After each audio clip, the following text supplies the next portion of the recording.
Yay. Let's do it. You ready? Jim Carrey's daughters? Let's do it. Oh, let's do it. Ladies. Oh, your number's still 911? Alrighty then. All right. Welcome to the latest episode of Authenticated with your host, Kate McLeod. I am intrigued by people. People watching, I love. People learning, that's where I'm insatiably curious.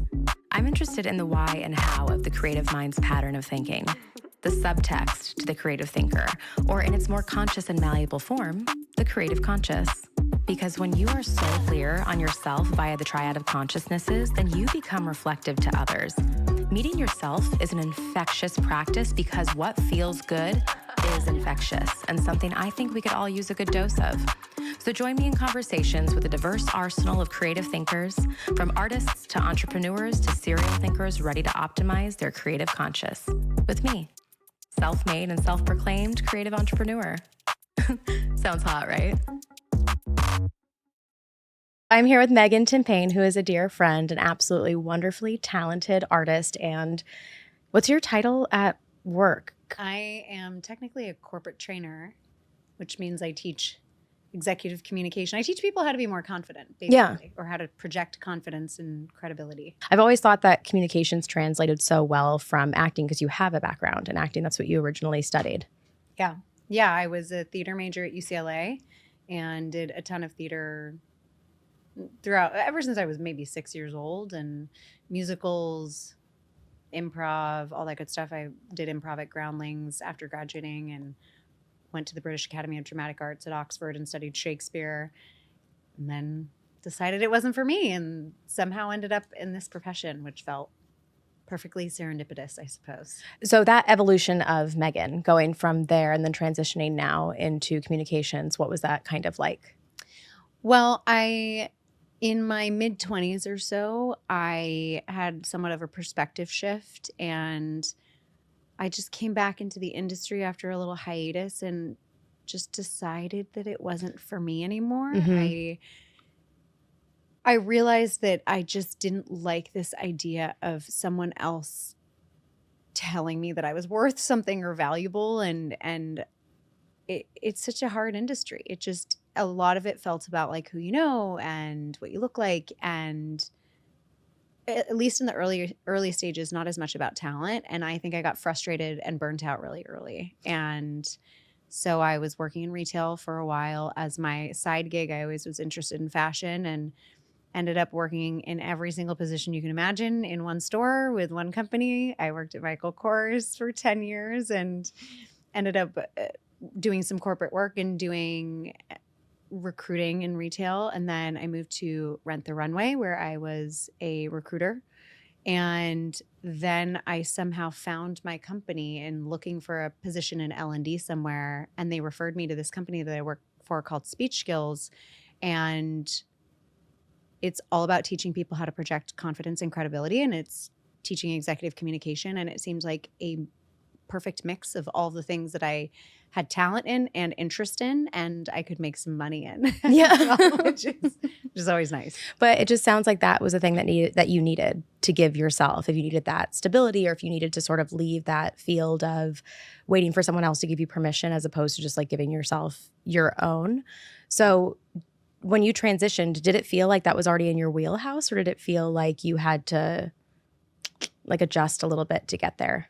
Well, I think actors tend to be really good corporate trainers because we aren't afraid of public speaking. And I think a lot of it is just an issue of courage and just being willing to stand up in front of people and liking standing up in front of people. But when I got into it, I'm not going to say it was easy. Yeah, I had a natural inclination towards it, but I went through 9 months of training pretty much every single day of consistent work with my boss or shadowing people or learning scripts and watching coaching and things like that. So it wasn't, I wouldn't say it was easy. I definitely felt like I was in learner mode for a long time. And when you're really good at something for a long time and then you jump into something brand new, it really definitely hits your ego a little bit. And you think that you're going to be great because you got the job, but it doesn't necessarily translate that way until you've been trained in that industry. So yeah, well, especially for actors, I find typically that's like the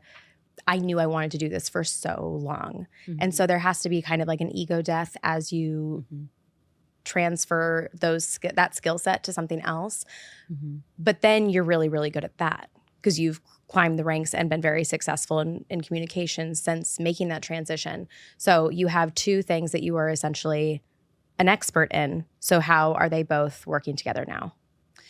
Well, it's funny because, and I think I was saying this to you a couple of days ago, but I don't even consider myself an actor anymore. I technically still act because I have a one-woman show right now that I brought back, that I initially wrote and performed 10 years ago, that I recently brought back. But I consider myself a corporate trainer. Like, I'm very immersed in that industry. I consider myself an expert in what I do. Yeah. I feel like I'm really good at what I do now. And they lend themselves nicely to one another because I get to have a little bit more freedom in what I coach now. And now that I'm an expert, and I get to bring in a little bit of my acting background and things like that to make my coaching more nuanced. So yeah, I feel like an expert in my current field, but then I also am dipping my toes back into acting, but it's my own story. So it's not quite the same as if I were to be going out and auditioning again and waiting to be called upon or things like that. Like, I'm creating my own thing. And so therefore you naturally feel like more of an expert, but there is a level of vulnerability to it. Absolutely. I find that a lot of my friends who are artists, and you know this very well too, having many as well, and also a lot of clients, it's like to not identify with a certain boxification of something, even if that's just to say an actor. I think it's so interesting that you don't feel aligned with that because that's not what it is. And I think that having your own definition of these titles and conveying that is actually what is super important, especially now where I've been asked the question a lot, oh, so you gave up acting. You're now you're a creative entrepreneur. It's like, no, I'm that and it's just also, isn't acting creative entrepreneurship? Isn't it just like inventing creative spaces that align with someone else's vision, that make someone else feel seen? Like, isn't it all the same thing? Yeah, it's all in the same wheelhouse. I think it's kind of like the same bucket, if you will. Yeah.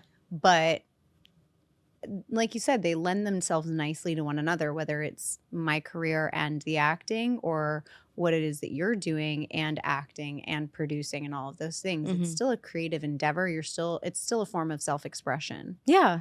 Yeah. And now you've really made a platform that can support you right now and what you're doing.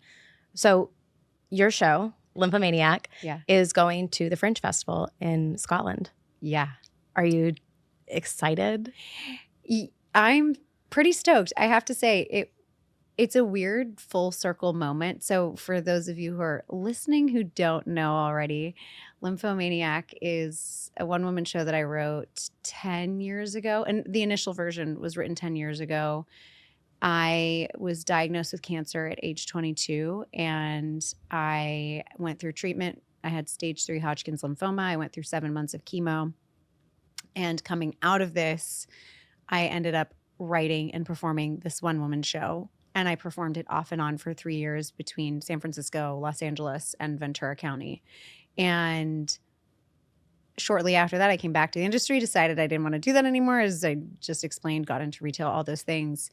And then my 10-year cancer-versary, if you will, of being cancer-free, so my remission anniversary, came about this past year, and a theater in San Francisco asked if I would consider bringing the show back. And I said no at first. I was like, what are you talking about? I don't do this anymore. I didn't know that. Yeah, they asked me a year ago, December, and I said no because I was like, what are you talking about? I'm not an actor. I don't do that anymore. And then my official tenure of being diagnosed came around, and I thought, well, why not? I have some thoughts. A lot's changed in 10 years.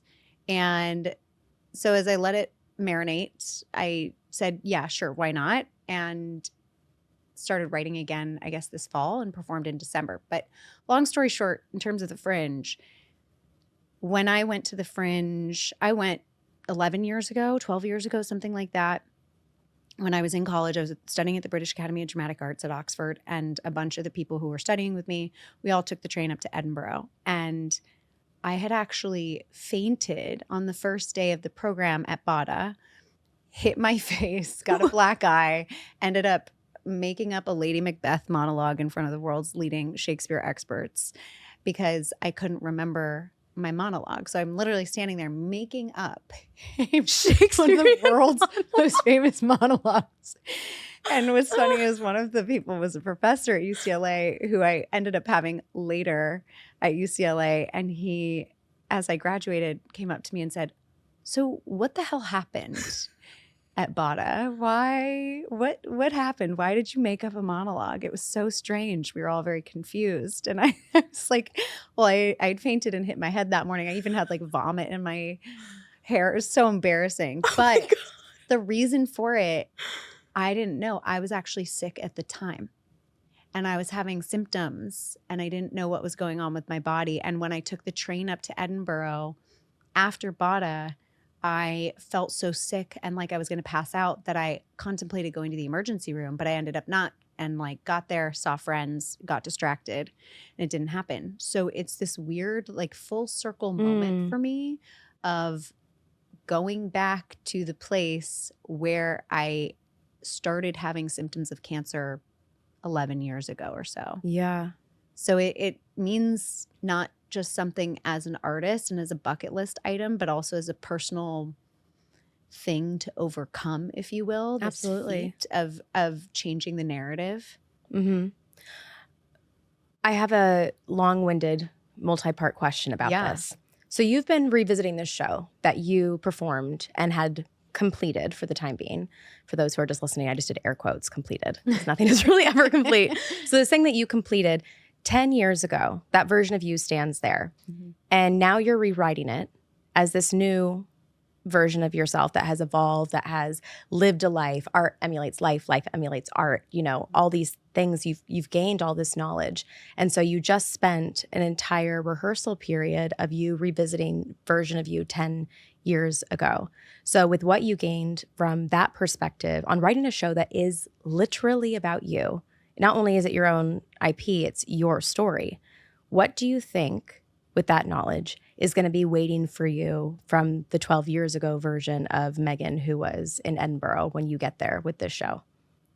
I think it's going to be really emotional. I have to say, even just writing this show in the fall, part of writing the show in the first place was processing what had happened. And it was a really cathartic experience.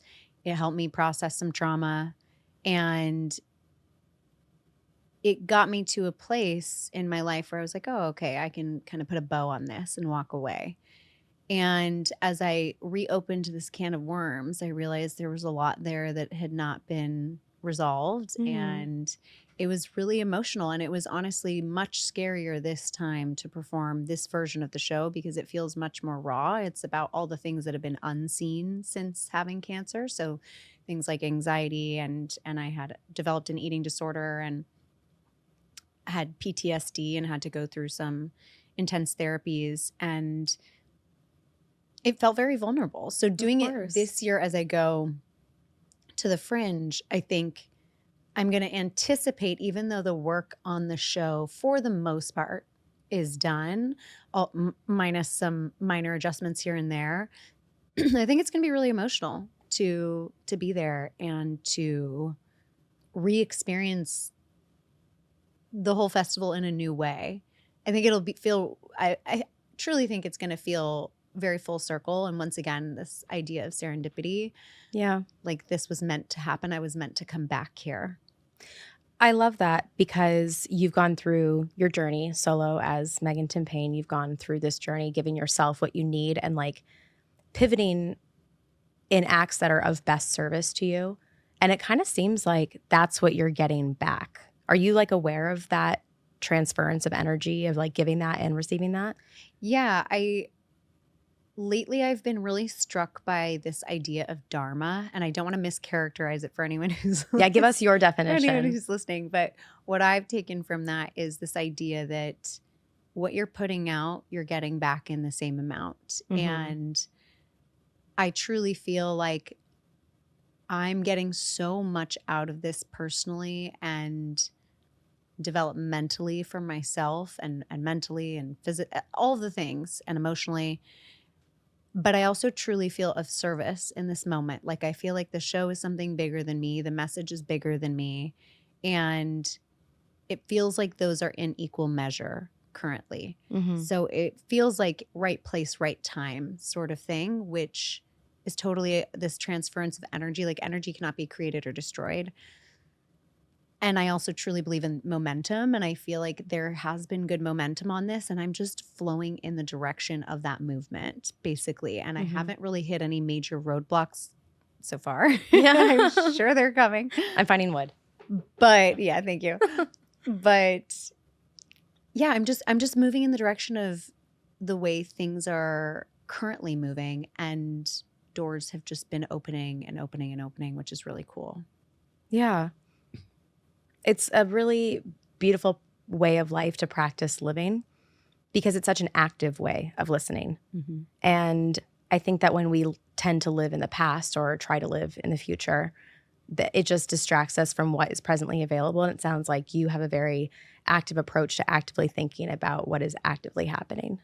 Yeah, and I think I'll be real with you. When I was an actor, I was 20, 21 years old coming out of college, I was an asshole. Like I was so about the ego. I was like, yeah, I got really good representation coming out of college and like all this, you know, I was like, yeah, the casting directors, they know me. Like I'm exactly what they're looking for. Like I had this little like ego about me. And I think you have to have that to a certain extent. Like you've got to believe in yourself, but you can't let the ego overcome you. Yeah. Well, because it's too hard not to have the ego. Totally. Yeah. And as an actor, you got to back yourself, right? If you don't back yourself, nobody's going to.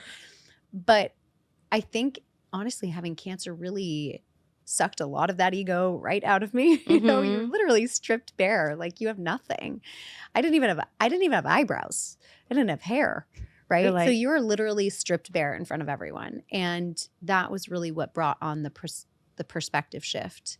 And eventually what ended my relationship with the industry. But then coming back into it, I still don't even feel like I'm part of the industry, even though I'm literally going to a theater festival in Scotland amongst all these other actors and performers. I'm like, oh yeah, I'm just there. I'm just there to do the show. But it's not, I don't consider it to be like a theater piece, even though it is. But it feels much less about my ego and much more about, I actually believe that there's a message here that is helpful to people. And I believe that I'm doing this in service of that message. So it feels much more altruistic than it did previously, or than my art did previously. And it just feels more authentic, if you will, and just true to where I'm at right now without putting anything on, without having any airs about me. Yeah. I feel like that's a sticky perspective shift too, because it would be so easy to say, well, why are you avoiding taking on the title of actor? But what's so cool is you're not taking it on because that's just not what feels real to you right now, because the art, the piece, it has just become bigger than just you being seen. It's about like all these other versions of you being seen too.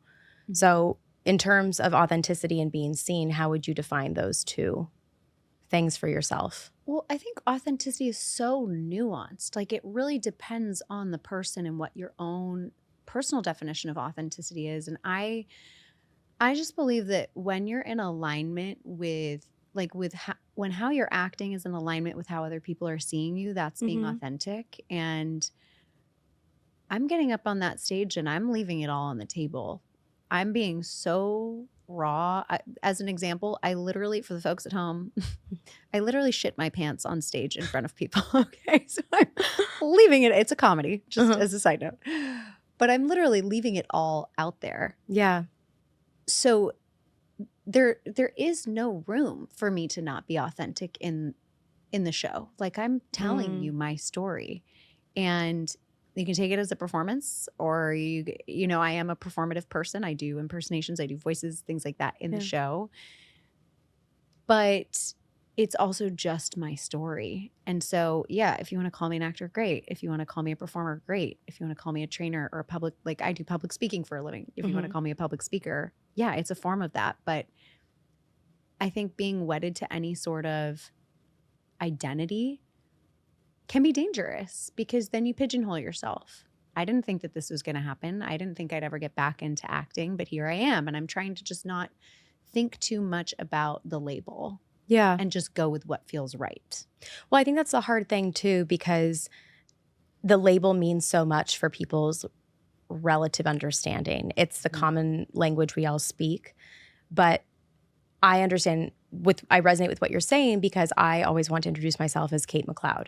And I want that to suffice to be enough without me having to tell you everything else I do. Because what I feel like I'm doing now, and I think this speaks to your definition of authenticity too, is I'm just being myself. I'm thinking out loud. I'm sharing what would be my inner quiet life publicly because I feel like it's going to resonate with someone else. I feel like it's going to give verbiage to someone else's unnamed feelings or life or experience so that they can better find theirs. Like, you know, as friends, you get to hear about me talk about this all the time, but it's like for me three and my community there and my curriculum there is I don't want to take over people's minds. I don't want people to be thinking about Kate McLeod constantly. I want people to get a very clear image of Kate McLeod so that they can think of themselves and just be overwhelmed in their own minds with like their own thoughts and who they are. And I think that's what's so cool about this space, because even though there is a performative element and you are putting on a show because people are coming to be entertained, it's almost like the levity that comes in comedy when you give someone a moment to laugh so that they can cry later. It's this performative nature so we can all get it and be like, we're going to see a show. But what we all are actually signing up to do is to be seen ourselves by watching someone else being seen. Totally. And we're all composed of various identities, right? Like we're all composed of so many things. Yeah, I'm a corporate trainer and I'm performing the show. I also play basketball. I also love art. I also we're all mutts to a certain extent, right? I hope so. Like, it makes it fun. But it's true. We all are. And there's so many components to what makes us authentically ourselves. And I'm just using the tools that have helped me throughout my life in the show and hoping that it helps someone else. And for me, a big part of that is humor. Like I've always been interested in comedy. The show itself is a comedy. But as you mentioned, obviously there's this component of sadness in it because I'm talking about having had cancer and addressing something that is a really, really difficult topic for some people. And then I'm also addressing anxiety. I'm addressing PTSD. I'm addressing eating disorders, stomach issues. All pretty girls have IBS. But as you mentioned, like I hope people feel seen in this show and reflected in the show, not because they're like, oh, my story is just like that. No, I hope that they find one or two little things in the show that they can take away that might be helpful, or a new perspective shift, or they hear me vocalize a thought that they've had and haven't been able to vocalize themselves. Yeah. I'm getting a visual from what you're saying, and that is like a lake, like a glass lake. But if you take a big rock and you throw it and it plops into part of the glass lake, there are going to be ripples that come after. And you have to acknowledge them. So it kind of just feels like you're acknowledging this. And you're also talking about like your tools. Like these are all not isolated because they're all related, but essentially isolated parts of your life where things happened. And you had to acknowledge them and deal with them. And you also had to let them evolve you, because no one leaves new circumstances like unchanged unless that's just like stubbornness, but then that's also stagnation. So it sounds like you've been like riding the Megan waves, just like always. Well, it's interesting that you say that, because the moral of the show, if you will, or the conclusion of the show, not to give it away, but to give it away, is that healing isn't linear. And it's not just something that ends one day. So whether it's from cancer or whether it's from any sort of moment in your life that has shifted things for you, it could be something as difficult as a trauma. It could not. And obviously this is all based off of everyone's own perspective. But we still have to address the things that happen throughout our lives as we go. It's not like things, you just close a chapter on something and it's done. No, you're comprised of all these varying events that have happened in your life, and your identity is comprised of all of those things. And that's the latest. I'm honored to have been part of your thinking sphere today. Feel free to share, like, and subscribe on this platform or follow and participate on any of my social media platforms. If this practice intrigues you as much as it does me, then join us in the Me3 community, where we will work directly and you'll curate a mindful method of thinking to define your own creative conscious. Thanks for listening to the latest episode of Authenticated. I love that you're here.